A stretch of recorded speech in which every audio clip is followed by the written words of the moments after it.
ses proches, ses amis, ses consoeurs et ses confrères.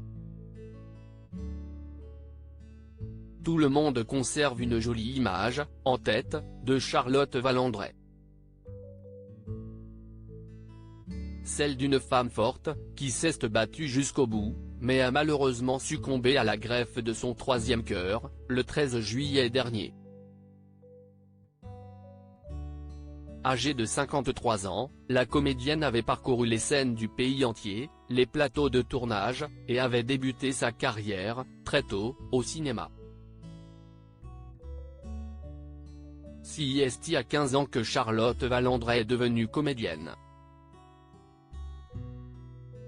En incarnant Nadia dans le film Rouge baiser, de Vera Belmont, l'actrice avait séduit le public comme la critique. Pour cette performance, elle avait été nommée au César dans la catégorie meilleur espoir féminin et avait obtenu l'Ours d'argent de la meilleure actrice au Festival de Berlin. Cette période avait bouleversé sa vie, mais a également marqué, fort, son partenaire de scène, le génial Lambert Wilson. C'était disproportionné, c'était une adolescente. On a vécu ensemble l'histoire merveilleuse du film, ce prix à Berlin, se souvient-il auprès du Télégramme.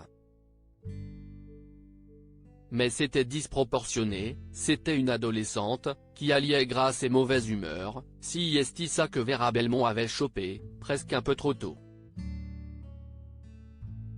C'est à la suite de ce premier succès que Charlotte Valandrey a déménagé dans la ville de Paris et qu'elle a rencontré, 2 ans plus tard, celui qu'elle surnommait le prince gothique dans ses écrits, le membre d'un groupe de rock connu qui lui a transmis le VIH, dont elle n'a jamais révélé l'identité pour éviter les problèmes.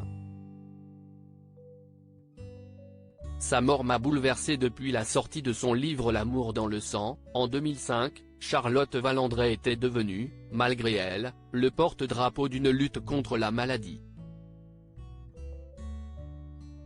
Sa mort m'a bouleversé, elle était incroyablement courageuse et naturelle, rappelle Lambert Wilson.